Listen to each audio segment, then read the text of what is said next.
All right, everyone, welcome back to the show. This is the Golf Unfiltered podcast. I'm your host, along with my co-host. I should say who I am first. My name's Adam Fonseca. My co-host is Dan Hauser. Dan, how you doing? How's it going? Good. I'm so out of practice on doing this. The summer months have been so busy. Even for me, I know you've been busy. I know Nikki's been busy. That's why she's not here as well. I'm not in my rhythm of my normal introductions. So I don't know how you are.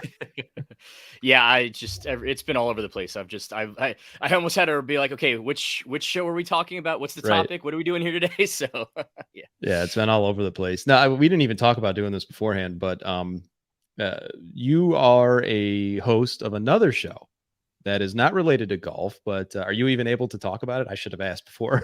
Oh yeah, no, of course, absolutely. I'd love to. I am the host of what's called the Addiction Help podcast. It's for the company website addictionhelp.com. And so yeah, like you mentioned, it's obviously has nothing to do with golf, but still a very important topic. So we tend to or at least I should say we try to kind of find some stories in the news, whether it's news, sports, entertainment, whatever is kind of happening out in the world, and try to tie it back to whether it's addiction recovery, mental health, and whatnot. And so today is Monday. We just actually recorded this week's episode, which will be out on Wednesday. Episodes are out every Wednesday. And so this week our topic was about music therapy and music as a whole as it pertains to overall mental health, addiction treatment, music therapy is actually a new big thing in the addiction treatment world. So we kind of talked about that. And I shared a story about a couple dads out in Minnesota who during COVID kind of teamed up as a way to just do something that you could, because we all had to find something to do during COVID, and they started playing some music, and now they've kind of turned it into something where they're raising money and awareness for children and their mental health needs. So that'll be kind of this week's topic. That's awesome. What's the name of the show again? The Addiction Help podcast. And so just like with us here on Golf Unfiltered, you can get that wherever it is you get your podcast. And then there's also the video component on YouTube as well. That's awesome. That's awesome. Well, go out and subscribe to them too, listeners. Before we get into today's topics, we're going to talk about two things. We're going to talk about, of course, the Open Championship or the British Open, depending on your preference. And then we have a little bit of update on, I know, Dan's favorite golfer of all time, Michael Block. But before we get into that, just some quick note, shout outs to our sponsors, of course. We are powered by Bridgestone Golf. As always, we love them. They love us. We get along great. And also, we want to just give shout outs to the Cog Golf and Country Club. Of course, we've been partnering with them for a very long time. They've got some great stuff. I mean, you're in Florida, but if you were in town, Dan, Cog Hill's got a Scotch and Stogies event coming up. Well, how quickly can I get up there, right? Let me start looking at flights. Right. Our friends over at Sharp Focus Nutrition are also a longtime sponsors of the show. If you want to keep in shape as well as eat right on the golf course, I know there are some of you that like to do that. Go out to sharpfocusnutrition.com to learn more. And then last but not least, our friends over at Mizuno Golf also like to help us out. So thanks to them as well. All right. So the Open Championship has come and gone, Dan. I'm going to say right off the bat, you and I have talked about this. I thought it was kind of boring. I think it's wild that a guy, Brian Harman, who wins by 5 shots, I believe it was. Let me take a look. Yeah, 6 shots. Yeah, 6. I mean, back in the day, there was a man who would win tournaments by multiple shots, Mr. Woods. That was extremely exciting. I found myself to be a little bit bored to the point where I actually turned it off on Sunday. Did you watch everything? I did not watch well, actually, I shouldn't say it. I missed during his final round. I think I missed holes 13, 14, 15, and 16 because we were headed to lunch. And then when we got to where we were at for lunch, obviously it was on the TVs there. And then I saw 17 and 18. But that was just more because it was on. And, I was like, I'll catch the very end of it. There was nothing left to see as far as any excitement or whether he was going to win or not. Yeah. Right. I think the fact that his name is Brian Harman is probably the reason why a lot of people were like, yeah, so what? And that's unfortunate. I mean, look, we're golf sickos. Even we were kind of like, yeah, okay, cool. I mean, it's a little bit unfortunate because what he did, especially Saturday and Sunday, was super impressive. And if somebody by the name of Tiger Woods had done that, it would have basically melted the internet down. And what I mean by that is that let's not forget, he had a very well for us in the United States, he had a super early tee time on Friday. Yeah. Obviously over there, it was part of the morning wave. So he was done even local time before lunch. and then had to sit on that lead for 25, 26 hours almost before he was the final tee time on Saturday. It would have been very easy for him, especially after the start he got off to on Saturday, to just kind of metaphorically pack it in. Like he got off to that rough start. He had a couple bogeys. It would have been very easy to be like, for Brian Harman to basically become Brian Harman and just, falter and fall out of it completely and basically be written off the TV coverage by hole 7, especially with John Rahm having shot a 63 and all these big names coming from behind him. But he never faltered. Saturday was pretty exciting because there were times where the lead would drop down to 3 or 2 and then would balloon back to 5 or 6. And then we ultimately ended up settling it a 5-shot lead, which is what we started the day with. Sunday, there was no real excitement. It seemed like any time that he started to falter, nobody else could make a putt, or anytime that even though he was kind of going steady and somebody needed to make a big putt to close the gap to 4 or 3 or whatever it was, nobody could make that putt. So yeah, there was really never a point on Sunday where it was ever really in doubt. And I think, unfortunately, because it was Brian Harman as that person who was just kind of going slow and steady to win the race and not maybe a bigger name, that, yeah, it might have lost some of its luster, late in the day.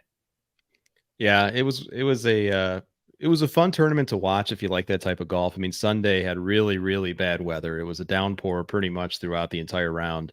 And like you were saying, I mean, we were kind of hoping for some excitement. At least I was. Is Harman going to fall back a little bit? Rahm with his bogey-free 63 on Saturday, that, gave us something to root for from someone, from a comeback perspective. And certainly he having the year that he's had, which is something that we could say for the last couple of years for Rahm. That would have been an incredible storyline as well. But hey, Harman, to his credit, finished it out. I made a joke to our mutual friend, Matt Lawrence, actually. If Harman didn't finish this out, it would have been very heartbreaking. I mean, careers get ruined sometimes, and I'm not even being, hyperbolic right now. Careers get ruined when you lose that big of a lead, especially in a major. We've seen it happen before at the British Open or the Open Championship. I don't want anyone to get mad at me. I'm sorry. The Open Championship. But yeah, it was an interesting tournament, to say the least. But were there any surprises in terms? Oh, go ahead. Yeah, so here's the way I look at it. When Tiger did it, or when Rory did it, or when Spieth or Justin Thomas or even a John Rahm does it, and they go out and they get that lead early and then they just never let it go, we applaud them. So yeah, I mean, Brian Harman is not the name that those guys are, but at the end of the day, he got the lead and he had to fight off a lot of those names that I mentioned. So you got to give the guy the credit where it's due there. He got the lead, he never gave it up, and there were some big names that were trying to chase him down that never really were able to come, finish up with it. Absolutely. And looking at the leaderboard, Dan, and even throughout the week, were there any players that just surprised you, either good or bad, from their performance?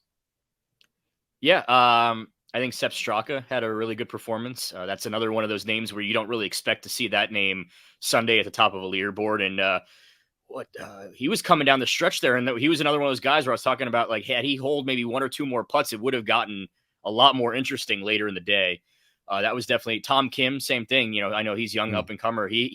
And that performance he put together, he talked about it earlier in the week. He almost didn't go. He hurt himself. I think it was an ankle injury, I want to say. Yeah. And basically his trainers, I don't know, but basically his trainers had to be like, you're playing. You just need to deal with it and suck it up and go. And obviously, hopefully he gives them a nice Christmas bonus because he made a lot of money because they basically made him play.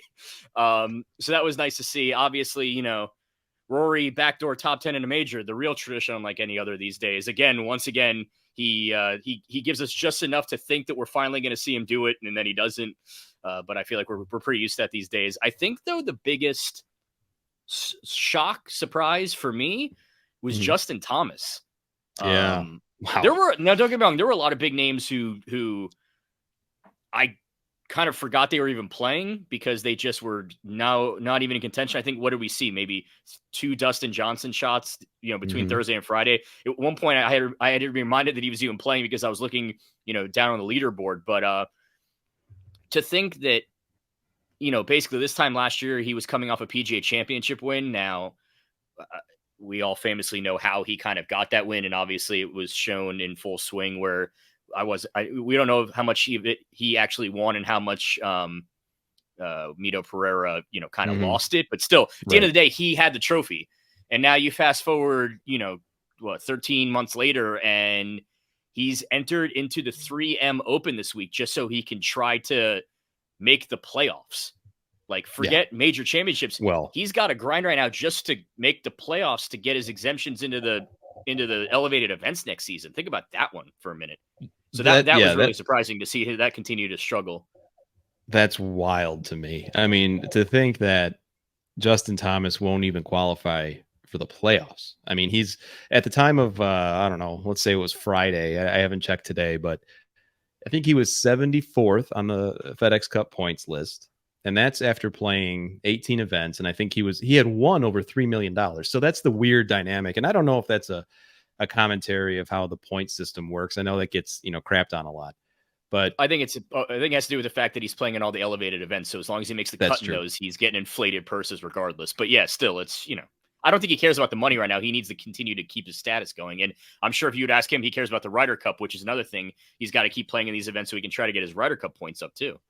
Yeah, I would agree with you completely that was a big surprise. I don't know what's happened to him for 2023. I mean, there's a lot of just, idiots saying, "Oh, you get married and all of a sudden things go by the wayside." That I mean, come on. Let's not. Ricky Fowler got married and now all of a sudden he's back to playing amazing golf again. So I don't know about all that.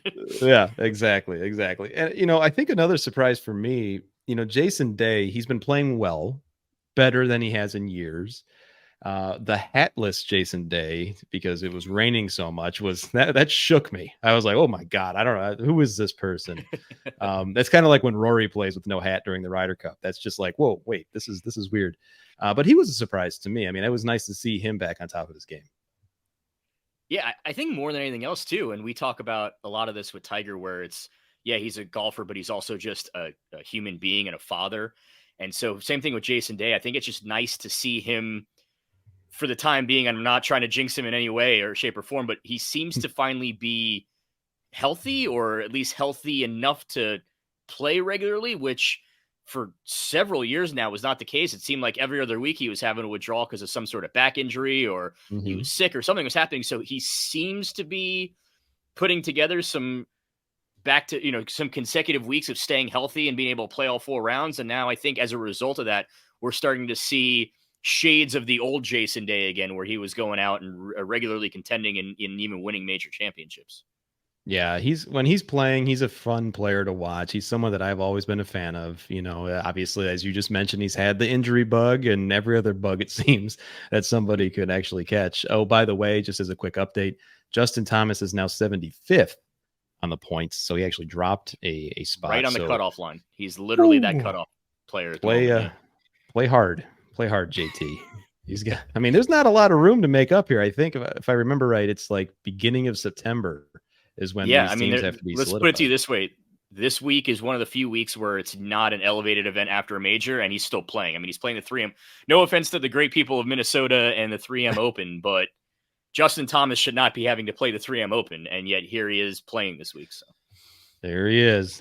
Well, and another thing that I thought that I found to be, interesting about the week was there's always been this talk with all these majors about, okay, are we protecting par? Are the scores appropriate for a major? Whatever. There's this ever-present argument or debate on the internets about, okay, do we want to see a pro go out there and shoot 20 under, or do we want to see someone 3 over? From a golf course perspective, the golf course of many names, Hoylake, Royal Liverpool, whatever you want to call it, how do you think it held up this week? I thought it was great. We saw until Sunday, we saw some very non-traditional Open Championship weather, especially Thursday and Friday when it was very sunny and warm for British standards this time of year. Obviously not warm for the rest of us that are basically bursting into flames the second we walk out of our houses in most of the country right now. But so I think the fact that it was a pretty timid weather Thursday, Friday, even parts of Saturday was pretty, what was that? 10 under? No, 12 was the winning score. 13. Sorry, 13. Yep. For an Open Championship with very benign weather conditions, it was fine. I thought that we got the quirkiness of some interesting rolls and drops, and there were definitely some bunker shots that were, one leg's hanging out of the back of it and the other leg's kind of, so we definitely got to see some of those fun shots. I didn't watch it thinking to myself, man, this is tricked up and just unfair. I thought that the course played how it's naturally supposed to play. And I think when it comes to an Open Championship, if you're not going to have to battle the weather elements, then it should just play how the court, like, that's the beauty of links golf, is it is there and it exists. And then whatever happens, happens. And I think that that's Right. what we got, which is how an Open Championship should be played, especially when you consider the benign weather until Sunday. So we've got a lot of moving and shaking on these leaderboards. I mean, we've got the FedEx Cup standings we've been talking about with JT's decline, and Brian Harman shooting up 12 spots to 6th on the points list. And we have to think too, in the Ryder Cup year, Rome right around the corner, Brian Harman's got to be a lock. I won't say that he is, but he has to be a lock. I mean, let's be honest, for a team spot, certainly with JT. Maybe, I mean, does he even get a thought at this point? Zach Johnson's got a lot to think about. The fact that we're even talking about whether JT has a shot means that Brian Harman better be on that team, because we're even considering talking about potentially giving JT a spot, then Brian Harman absolutely has to have a spot. You mentioned this actually kind of toggled my memory. I forgot about this name when you just mentioned the Ryder Cup. Another interesting performance this week that I think ended any chances that he had of getting a Ryder Cup spot was Taylor Gooch. He did not play well at the Open because he has not played in very many majors this year, and obviously no longer plays on the PGA Tour, so he can't rack up points that way. Live is not factored in when it comes to Ryder Cup points. He basically needed to have a very, very impressive showing this week to get a spot. So it would appear as of now that Brooks will be that only Live representation, at least on the United States side, when it comes to the Ryder Cup. And I would have to imagine it'll probably be the only, I'd have to imagine it'll probably be the only representation on both sides, because the only other one you could think of that could warrant an international spot would be Cam Smith, but obviously he's not Ryder Cup eligible. That's President's Cup, and it's not a President's Cup year. So, it looks like Brooks is probably going to be the only Live representative when we go to Rome. The only thing I think you're right. I could see Zach Johnson have a conversation with Dustin Johnson, but once again, though, plus 13, I think he finished. He obviously missed the cut by a quarter mile. And that's the same thing with Taylor Gooch. That's the last big event now until the Ryder Cup that he's going to be able to be seen in, unless Zach Johnson decides to start turning on the CW on some random Saturdays coming up here. But I don't know. We'll see. We'll see what happens. I think you're right, and I think that ship has sailed on those guys. And maybe as we get closer to the Ryder Cup, we'll have a conversation about, all right, the captain's picks. I mean, the Euro team is going to have 6 captain's picks this year, which is insane. Luke Donald, of course, being the replacement for Henrik Stenson. That, of course, he went to Live, and so a lot of things are changing there too. But to segue, somebody that has been around the Ryder Cup already, I'll bring it up on the screen here for our viewers on YouTube. There's your buddy, Michael Block, posing with the Ryder Cup. At least he did the Stanley Cup thing where he's not actually touching it. Listen, your buddy's been on a roll. We all know how you feel about the man. What's going on? What's going on with Michael? You know what? I hate to even have to be the one to do this, because really, I loved him during the actual PGA Championship. I thought it was great, the coverage that he was getting. I thought it was awesome when he was doing the walk and talks. I thought it was awesome, the reaction that Seth Waugh had when I got to interview him about Michael Block. But then you see photos like that. You see stuff on Twitter that he's at some corporate sponsored event, and was it Royal Abbey or whatever it was in Canada for some hole-in-one competition. And it's just like, what are we doing, man? Like, the whole reason why you got to this point is because you were a PGA professional, a darn good PGA professional, obviously, to do what he did. Just, you get to play in next year's PGA Championship. That's great. I understood that, like, you got some sponsors invites coming off of it. Who amongst us wouldn't take it? You wanted to try to play in the US Open. Who wouldn't try to do that? But just go back to being a PGA professional now until next year's PGA or next year's California Swing, when they'll give you your next, sponsors invite. Like, I don't know. I guess he's not I guess anymore, or I don't know if he was up until this point. I guess he's not I have daily lessons with clients, because I guarantee you he lost those clients since he's never actually at his club anymore if he did. For all the crap that golf Twitter loves to give Omar Uresti. Right. Omar Uresti's not out there every other day posing with the Ryder Cup and doing hole-in-one challenges for corporate sponsored outings in Canada. So Yeah. if we're going to go ahead and give Omar Uresti crap, then I feel like it's only fair that we do the same to Michael Block, because he is just everywhere. Any corporate company that'll throw a buck at him, he is just doing it right now. And you know what? I understand we all got to make a buck in life, but like, come on, man, you're a PGA professional. Just go be the PGA professional. Like, I don't know. It's just, it's unfortunate, and it sucks that I got to be this guy, but it's just like, come on, man. Like, we all loved what you did, but now it's just like, I don't even want to watch him play at next year's PGA Championship anymore, because it's just like, what are we doing? I don't. Well, he certainly hasn't. His 15 minutes. I'm waiting for him to say that. I'm waiting for him to say that if only he could putt like Brian Harman next after his, if only I could hit a wedge like, or drive the ball like Rory. You know, where's that one coming up next now? Yeah, do they still do like the playing lessons with the pros on Golf Channel? I don't even know. It's going to be Michael Block, the episode. So I mean, his 15 minutes of fame, I think, like legitimately are gone. Ended 5 hours ago. And I gotta agree with you on this one, because I mean, this dude, we've been talking about him for a while. The golf world has been talking about him for a while. And yes, a PGA professional insofar as he pays his dues to be a PGA pro, which is different than a PGA Tour pro. And I know a lot of people listening to this know that distinction, but perhaps there's one or two of you that don't. And I mean, for those who don't know, I mean, Omar Uresti, he has been on this podcast in the past, and he explained it pretty succinctly. There's nothing that prevents Omar or Michael from just paying their dues and then, re-upping their membership. That doesn't mean that you need to go trouncing around on this, PR tour that, let's be honest. I mean, the last thing, I think he was sponsored by Michelob Ultra.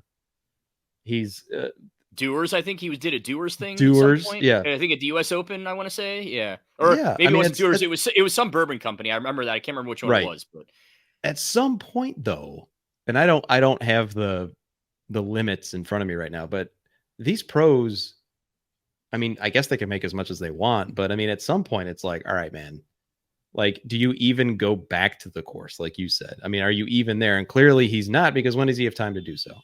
And we talked about, you mentioned we've had Omar Uresti on the show, and I want to preface by saying I have no problems with what he does. Listen, if he wants to pay his PGA of America dues and be a PGA professional and play in a couple, play in some PGA events and then whatnot, that's fine. But unlike what Michael Block's doing is, he may show up at an occasional PGA Tour stop that he gets a sponsor's invite for, or he Monday qualifies for, or the PGA Professional Championship, or the PGA Champ.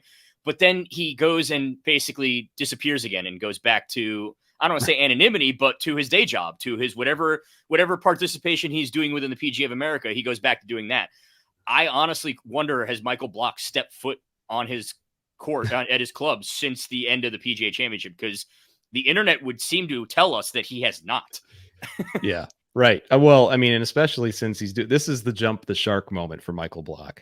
When you take a picture like this, again, for our friends at YouTube. Oh, I forgot about the DJ Khaled event too. Yeah. Yeah. They won the event. Him and DJ Khaled, I think, who started golf this year, I think, which, good for DJ Khaled. I mean, I don't know. He's his having own event. fun. If he wants to fill it up with ringers, let him. I don't care. Yeah, right. But yeah, I mean, at this point, he's becoming like a caricature of himself a little bit. Michael Block has. So it's interesting. Any parting thoughts about Michael, about Blocky? Is that his nickname? Blocky. Yeah. Blocky. Just go home, man. go be I'm sure you got people at your club that need some lessons. They haven't seen you in weeks. Right. Go home and give some lessons, my man. All right. So we finished the major season. We've talked a lot about, Dan, about stuff that we want to do here at Golf Unfiltered, and we've got things that are changing like crazy. I mean, we've been busy, of course, during the summer. I said that at the beginning of the show. We're going to cover a few different things. I will say this, and I want to address this again when Nikki has the chance to come on the show another time. We were planning on going to Atlanta. Now, I'm not going to hold back here. I'm not trying to be like, whatever. We got our credentials denied, which, fine. The reasoning for it is, and this will probably prevent me from ever getting credentials again. I don't care. But apparently the reasoning was that they have international partners that haven't submitted their requests yet. And so I can see kind of both sides of the coin here. On one hand, you want to have some space for people overseas to be able to come to East Lake to see the Tour Championship, which is why we were going. The other side, it's like we put our request in literally 2 months ago. Yeah, like the day that they became available, like literally, like Nikki. I mean, Nikki, she does it all for us, but I mean, she was on top of that literally the second it went live. She's like, submit, let's do this, let's get it in now. And the other part of the declination letter or message or whatever it is that we got, they reference a video that we made when Nikki went to the Players Championship at Sawgrass, where they say, now for those who don't know, this is a little behind the scenes stuff here. The PGA Tour, when you request credentials, you have to put, what do you want credentials for? Is it just for, journal, if you're going to be a writer, do you need to be able to take photos? Do you want to make a request to get a credential to shoot video? Because as we all know, they are very stringent and specific and strict on what you can take video of. Well, they referenced that video that we did on our YouTube channel where Nikki was interviewing fans at the Players Championship. She was seated on the hill along with other fans in the gallery. And you can, I guess, see behind them, you could see the golf course. And I think I'm not even kidding, Dan, maybe 2 seconds, a player that you couldn't even make out who it was walked by. The PGA Tour mentioned, you know what?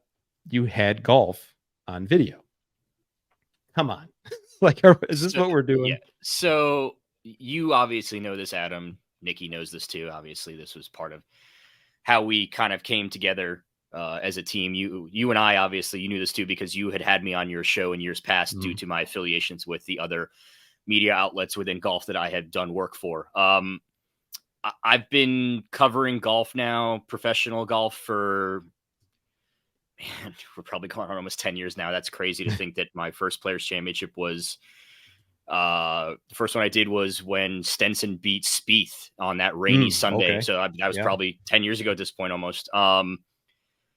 I've covered many PGA Tour events. I have seen it all, as far as asinine things that Pontevedre's media department does, makes you do, makes you sign, won't let you do, will let you do. I've been at Players Championships before where I've basically been told there was not room for me to have a little desk set up in the media center proper. Right. So I had to go kind of the spillover area because they needed to save spaces for some of those other entities. Mm-hmm. Yep. And then those entities didn't show, but I couldn't go just like sit in their seat because, their names.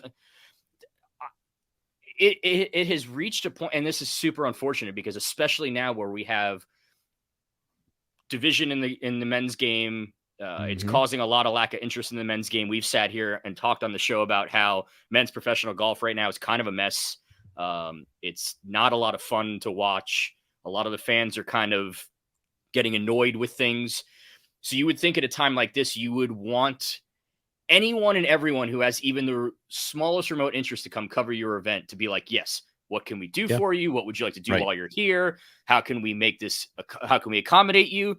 And instead, what is essentially happening now, and this is the funniest part of this entire thing to me, had Nikki either A, just showed up, bought a ticket and gone and filmed that video, or had simply taken off her credential, shoved it in her pocket, and done that video, not only would there have not been any issues, I'm willing to bet that the PGA Tour's Twitter account would have retweeted the video. Maybe. Because we honestly reached a point now with their what the media is not allowed to do. We have actually reached a point now where if you are outside the ropes and you are just there as a fan, minus the being in the actual interview room, you actually have more access and you're allowed to do more. Yeah, you're right. And that's just to me, it's just, I don't know, it's mind blowing. And the crazy part is obviously the three of us had an off-air conversation that was way more, worse than this. We're cleaning it up for you guys now, but the entire time, all I kept thinking to myself was like, not a single thing that happened surprised me. And that's, I think, the most unfortunate part, because I have seen this happen And obviously, I'm never getting credentialed again now either because we're having this conversation. But I don't Well, think I'm getting it anyway. yeah. For all I know, the reason why we were denied is because they saw my name too. I mean, we don't, who even knows at this point anymore. But Yeah. the saddest part is I can't even say I was that surprised because it's the same thing that when something really cool happens during a tournament and everyone tweets the video out and then everyone gets DMCA'd and you just see a bunch of just blank tweets after 20 minutes. And it's like, we're trying to, meanwhile, you look at that video from Friday night when Messi scored that game-winning goal. I think it's been shared 5.1 million times. It's got like tens of millions of views. And now Apple said since that video got put out on Twitter, their subscription rate has gone through the roof for people buying MLS Pass. So there's an example of one professional sports franchise that's like, or professional sports organization that's like, tweet it out because it's more exposure, which equals more money for us. And then you have the PGA Tour. It's like, nope, delete. You can't get credentialed now. You're banned. Blah, bad. And it's like, okay, cool. Well, then why do we want? Why does anyone want to watch? It's frustrating to say the least. And listeners, I know this probably comes across a little bit as like sour grapes, and it is to a degree. I mean, but at the other side of it, Dan, I think you said it very well. I mean, we are trying to cover. And we're a small fish in a big pond, absolutely, comparatively. But people know who we are, and we want to go out there. We want to make ourselves available, and we want to cover the event. Also, too, because we are a small outlet, it's not like we are Sports Illustrated or the Golf Channel or any of these other. In order for us to be able to get all three of us together in the same spot, in the same location, housing, accommodations, plane tickets, like. These big entities have like travel departments where in 5 minutes they can be like, here's your ticket, here's your hotel, here's when you we have to plan this stuff months out in advance. I mean, Nikki, obviously she has a child. We're all married. We all have obligations outside of just what we do for Golf Unfiltered. There's a lot of arrangements that had to be made, which is why we did this so many months in advance. I mean, in your case, I hadn't booked anything yet because I was waiting to see what was going to happen. In your case, you had already started booking accommodations that you had to then start making calls to try to get credits for cancellations, and some things were non-refundable. And it's just so I understand where it can come across as sour grapes, but for a smaller organization like us, planning for this type of thing has to happen months and months and months in advance for us to be able to do this. Well said again. I mean, it is what it is. I mean, it's one of those things where it's like, I don't know. I almost went down a path of like, you know what, we try to do a whole lot. And it's not like we're not victims in this regard. We are disappointed that we're not able to go. Hopefully, Chris McEwen, a fan, he hates us, but Chris McEwen, a friend of Golf Unfiltered, he also is a contributor in a few different things. He and I put in credential requests for the BMW Championship, which happens to be in the Chicago area. That's just a car ride for him and me. Yeah. Hopefully, we could still go do that. We'll behave. We'll not shoot any video. But in the same I also hope to be out at the Champions Tour event later this year in Boca, the second of their 3-leg playoffs. That's usually a fun event to be at as well too. So I also hope to be at that. And also, as we like to kind of look at things from a glass half full perspective. If the tour doesn't want to accommodate us, then that'll give us more time to be able to showcase other maybe not even professional golf things. Like when I was out doing the stuff with the Underrated Tour, they obviously rolled the red carpet out for me for that event. They asked me if I wanted to go to any other events, which I'm like, I mean, I'd love to travel, but it's not always that easy. So I think that'll just allow us that these other it's just another reminder that men's professional golf isn't all of golf. So there's plenty of other forms of golf that we can now spend our time featuring and highlighting, which is still a ton of fun to do. So. Absolutely. Yeah, let's do it. We're going to continue to do stuff on the website as well, golfunfiltered.com. We have got some new equipment reviews out there. I mean, things have slowed down in the equipment space during the summer as they typically do. They'll begin to pick up a little bit more closer to the end of the year holidays. And of course, in January is the big PGA show, of course, and all the release of the new stuff. And we've got some essays up there from Dan, including the Underrated Golf Tour interviews that he's done. As well as Nikki, she's got her mini series up there, memoirs from Magnolia Lane, as well as all sorts of other things that she's written over the course of the time that she's been associated with us. that's all for this week, folks. We'll be back again next week with some more content. We'll decide what it's going to be. We're kind of on the fly. That's the way that we do things. And I can't say anything just yet, but we have a surprise coming up very soon with perhaps a new affiliation that we have to hopefully increase the exposure of this podcast as well. I don't have the green light to say anything else at this point, but once I do, I will. So be sure to follow us. Exciting things on the horizon. Yeah, absolutely. Be sure to follow us at Golf Unfiltered everywhere. I guess on Twitter or X. I don't know what the hell that thing is anymore.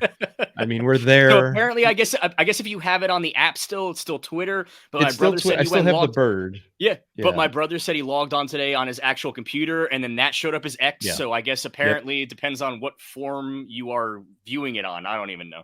Whatever the hell. We're also on Instagram. We're on Threads. We're on TikTok. TikTok's actually taken off, so you're just going to see my ugly face on there a lot. But that's a really cool community. I've talked about that, listeners, if you've listened to many episodes by us here. Aside from that, be sure to follow Dan on X. I don't know, at Dan Hauser Golf, whatever it's called. Dan, thanks so much for hopping on, and we'll be back again next week, folks. Yeah, it's always good talking to you guys.